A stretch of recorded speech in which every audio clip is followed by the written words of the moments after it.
各位听众朋友，大家好，欢迎来到今天的健康科普时间。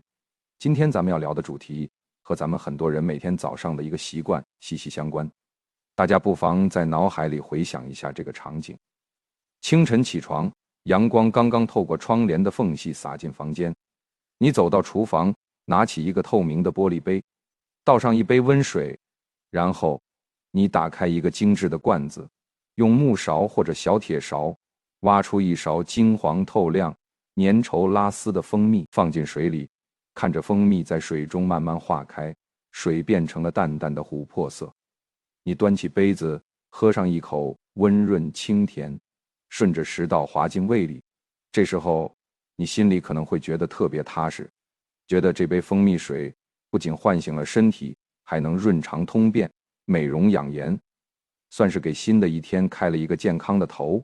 不知道这个场景是不是很多朋友日常生活的真实写照？在很多人的认知里，蜂蜜简直就是大自然赐予人类的完美养生品。网上关于蜂蜜的神奇功效可以说是一搜一大把。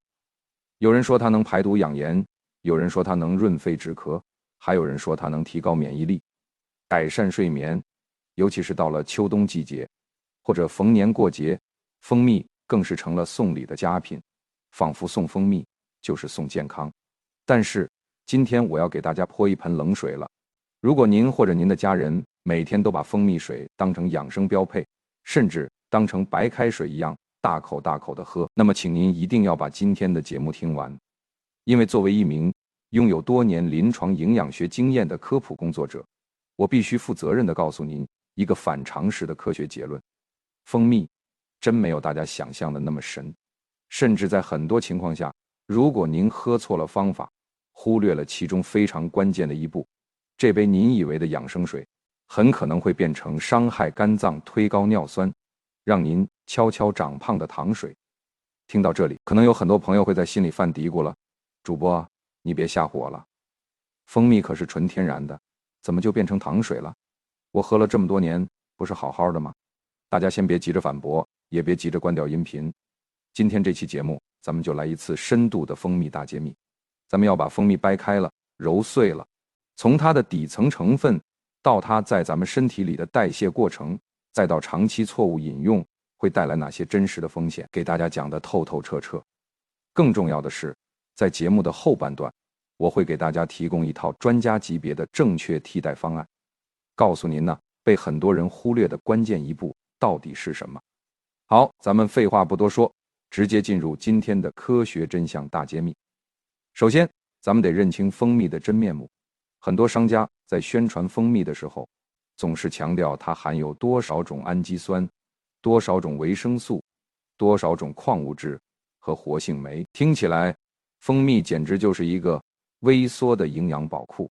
但咱们抛开那些花里胡哨的宣传语，来看看最核心的营养成分表。其实蜂蜜的成分非常简单，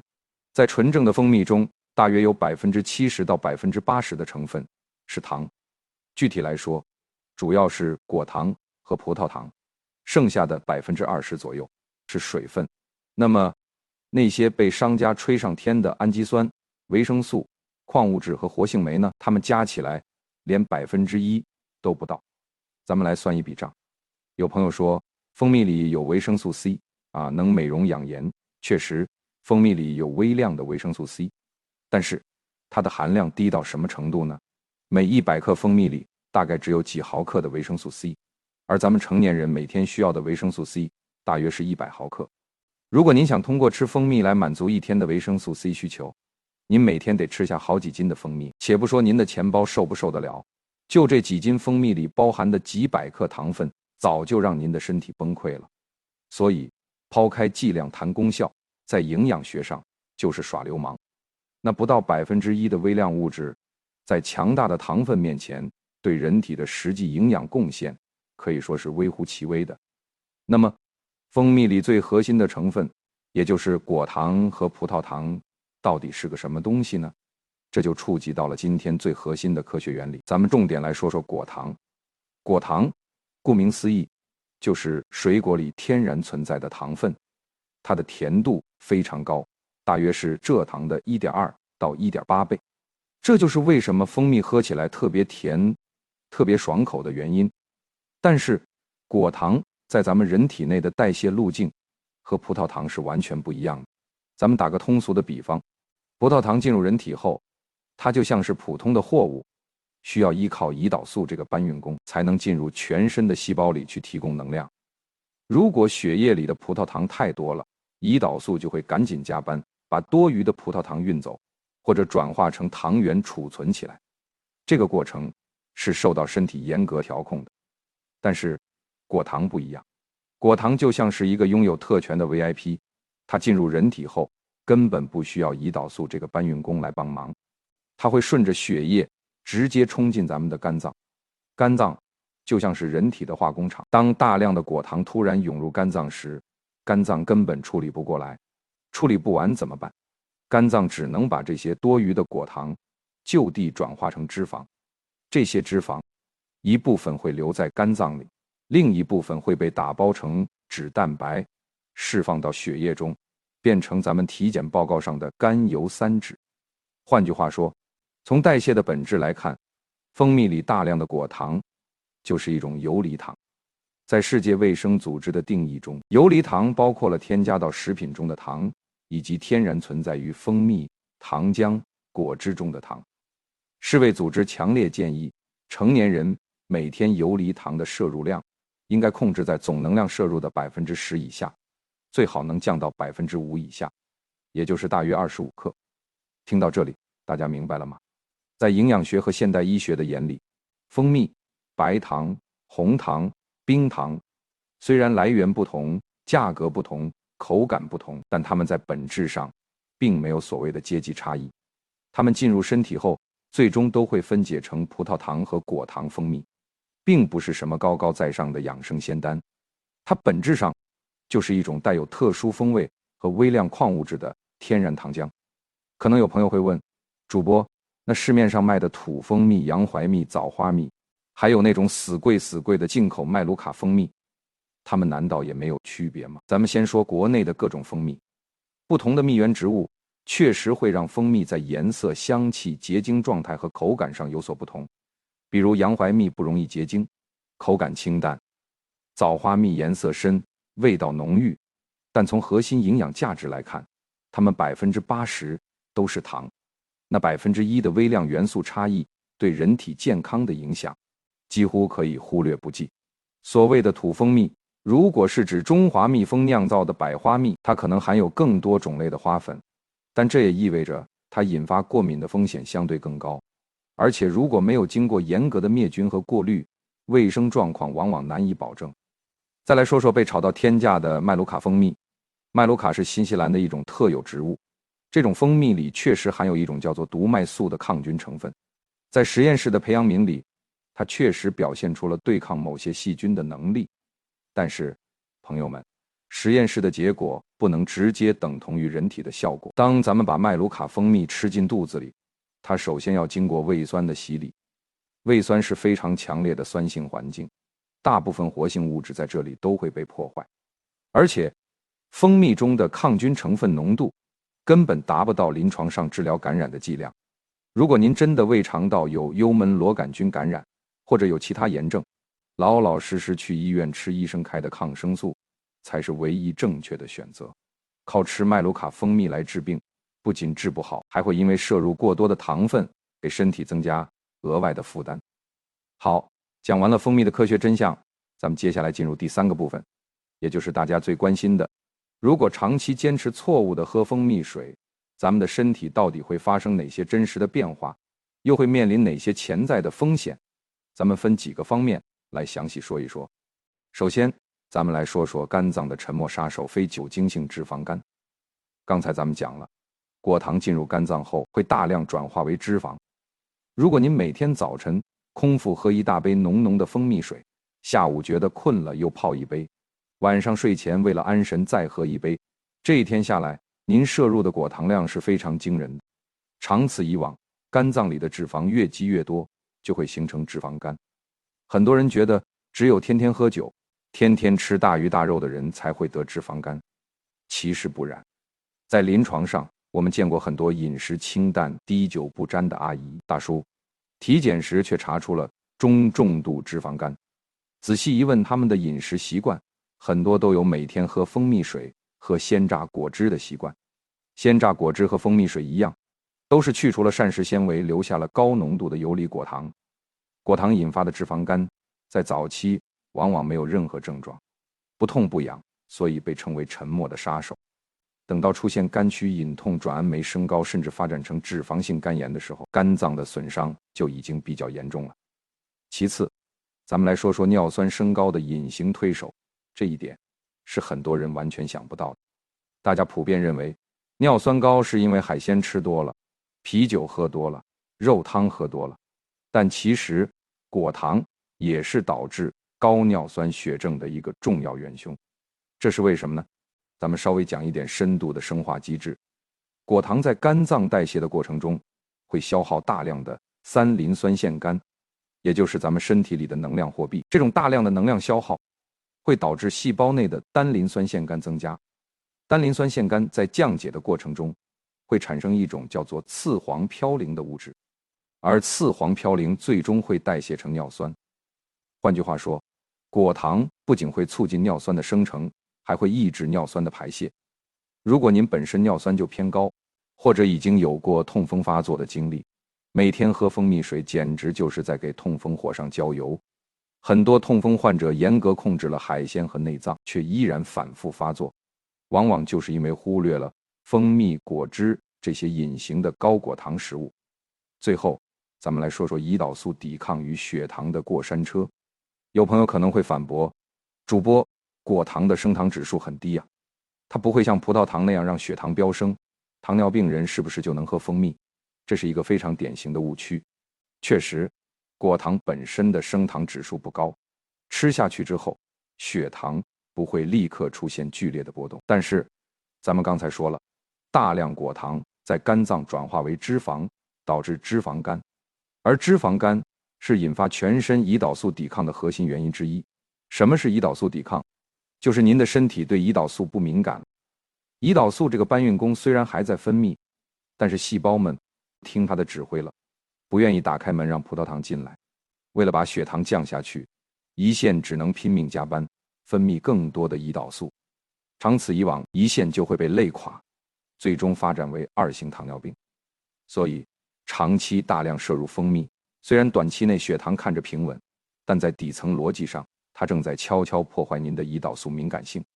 让您的身体处于一种慢性的代谢紊乱之中。除了上述这3点长期的身体变化，对于某些特定人群来说，喝蜂蜜还可能带来更直接、更具体的负面影响。咱们来逐一盘点一下。第一类是糖尿病及血糖偏高的人群。虽然咱们刚才说了果糖的代谢机制，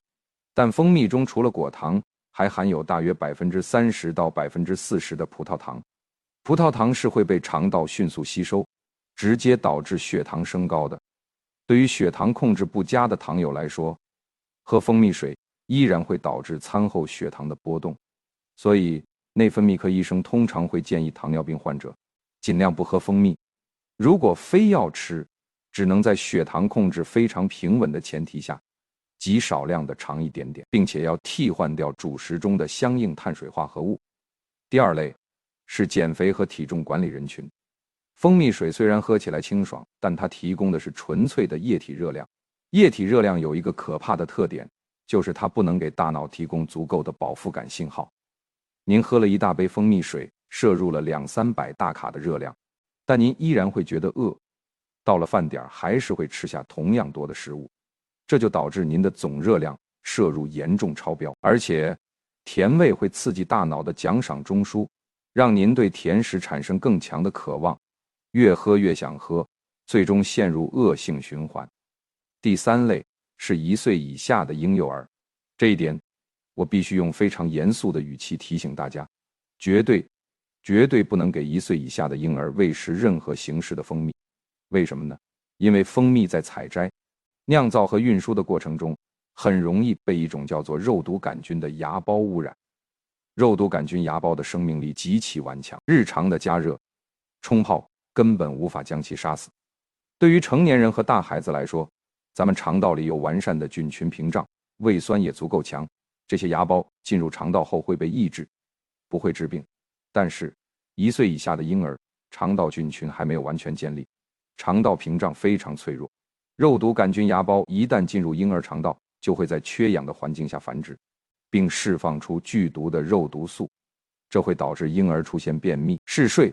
吸吮无力，甚至呼吸机麻痹，危及生命。这在医学上被称为婴儿肉毒中毒。所以家里的老人如果习惯用蜂蜜水给小宝宝清火或者润肠，请您一定要坚决制止。第4类是肠胃虚弱和果糖不耐受的人群。有很多朋友说，主播，我喝蜂蜜水确实能润肠通便啊，一喝完没多久就要跑厕所，这难道不是蜂蜜的功效吗？其实这真不是蜂蜜在润肠，而是因为您果糖不耐受。咱们的小肠在吸收果糖的能力上是存在个体差异的，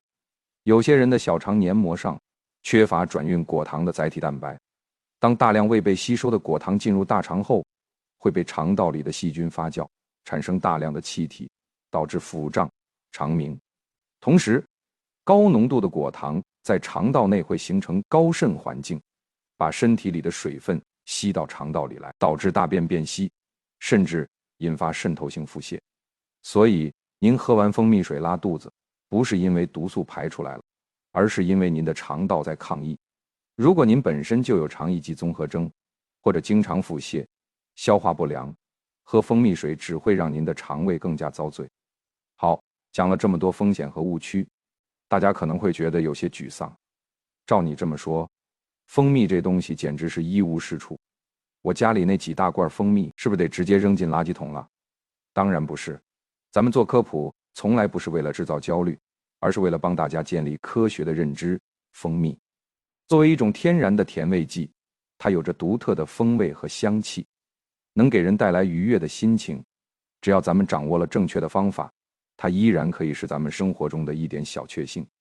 这就引出了咱们今天节目的核心重点，也就是很多人在每天喝蜂蜜时完全忽略的关键一步。这关键的一步到底是什么呢？其实包含2个层面。第一，在认知上，把蜂蜜当成添加糖来严格计量。第二，在操作上，掌握科学的冲泡与饮用时机。咱们先说认知层面的关键一步，控制总量。前面咱们提到过，世界卫生组织建议每天游离糖的摄入量最好控制在25克以内。如果您今天打算喝蜂蜜水，那么请您在心里算一笔账，一瓶汤匙的蜂蜜大约是15克，这15克蜂蜜里含有大约12克的糖。如果您一天喝2杯，每杯放1勺，那您从蜂蜜中摄入的糖就已经达到了24克，直接逼近了世卫组织的推荐上限。这意味着什么？这意味着如果您喝了这2杯蜂蜜水，您今天就不能再喝任何含糖饮料，不能吃蛋糕、饼干，甚至做菜的时候都要少放糖。很多朋友的问题是，他们一边喝着蜂蜜水，一边吃着甜点，还觉得蜂蜜水能抵消掉甜食的危害，这是绝对不可能的。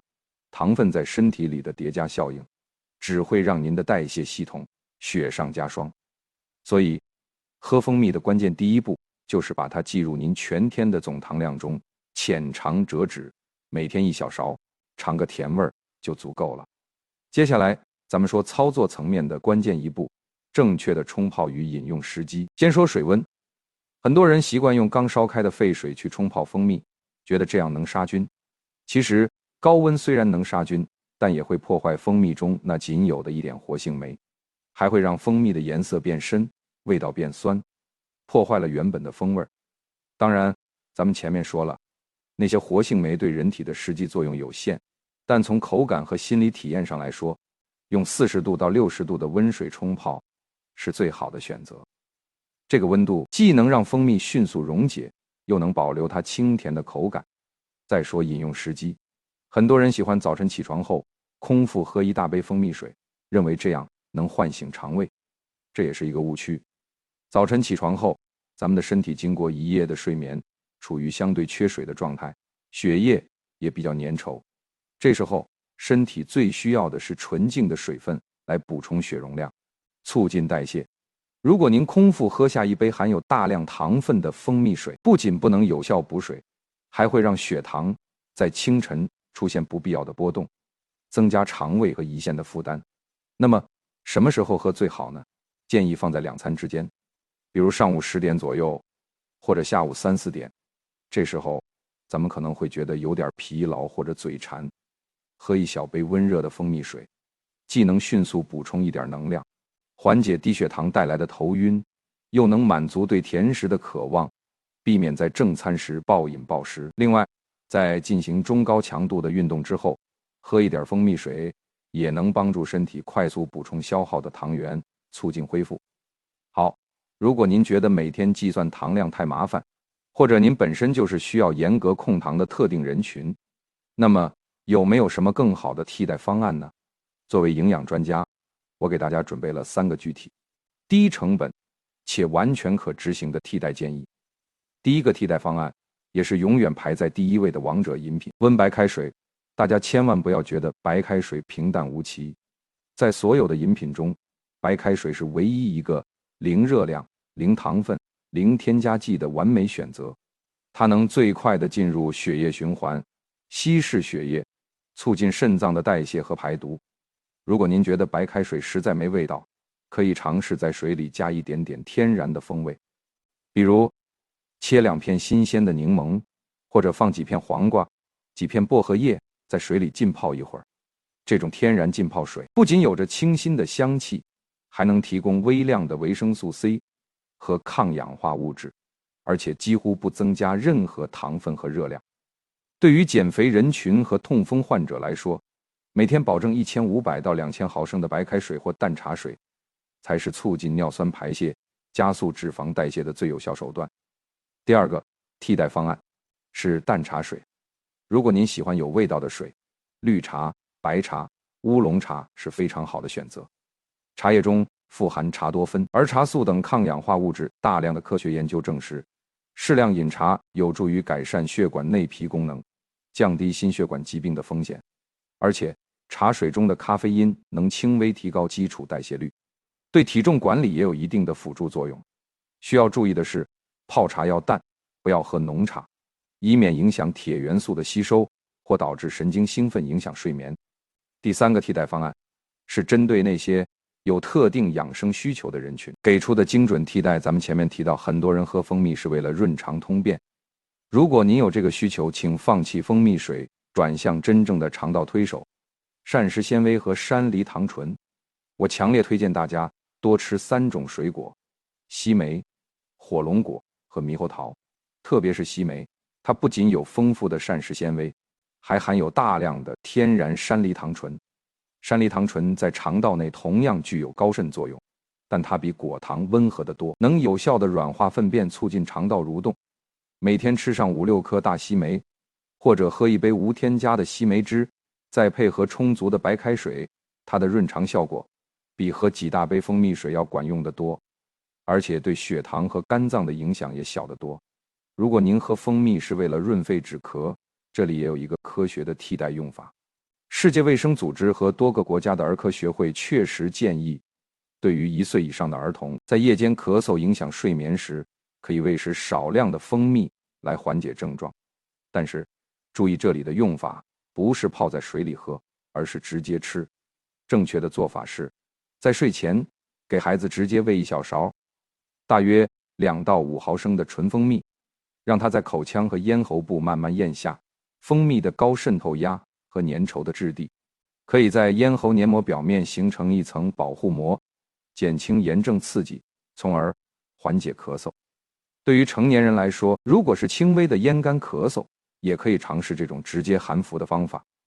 但如果您咳嗽剧烈，伴有发热或黄痰，这说明可能有细菌感染，请立刻去医院就诊。靠吃蜂蜜是绝对治不好病的。好了，节目的最后，咱们来做一个轻松的收尾和升华。今天这期节目，咱们花了很长的时间，把蜂蜜从神坛上拉了下来，还原了它作为一种天然糖浆的真实面貌。我讲这些，并不是要全盘否定蜂蜜，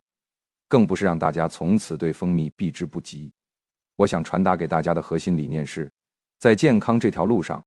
没有任何一种单一的食物是包治百病的灵丹妙药，也没有任何一种天然的食物是可以毫无节制放开肚皮去吃的免死金牌。蜂蜜是大自然馈赠给人类的一份甜蜜礼物。在周末的下午，您烤了几片全麦吐司，在上面薄薄地涂上一层蜂蜜，搭配一杯黑咖啡，享受那份惬意和美好，这是完全没问题的。或者在烘焙做沙拉酱的时候，用蜂蜜代替一部分白糖，这也是很好的选择。但是如果您把它当成每天都要吨喝下肚的养生水，指望它来通便、美容、治病，那就是本末倒置了。真正的健康从来不是靠某一种超级食物吃出来的，而是建立在全面、均衡、多样的饮食结构之上的。咱们每天多吃一口新鲜蔬菜，多吃一口全谷物粗粮，保证优质蛋白质的摄入，少熬夜，多运动。这些看似平淡无奇，甚至有些反人性的日常习惯，才是构筑咱们身体免疫力和代谢健康的真正基石。希望大家在听完今天的节目后，能够放下对某种单一食物的执念，用更加清醒理性的眼光去看待市面上的各种养生偏方，把蜂蜜当成生活中的一点调味品，而不是必需品。控制好那关键的一步，把游离糖的总量降下来，把白开水和淡茶水的比例升上去。愿咱们每一位听众朋友都能拥有明辨是非的健康智慧，不被商家的营销所裹挟，不被网上的偏方所误导，在平淡而真实的日常饮食中，吃出健康，吃出活力，享受自然美好的生活。感谢您的耐心聆听。如果您觉得今天的节目对您有帮助，欢迎把它分享给您的家人和朋友，尤其是那些每天把蜂蜜水当水喝的长辈们。咱们下期节目再见，祝大家身体健康，生活甜美。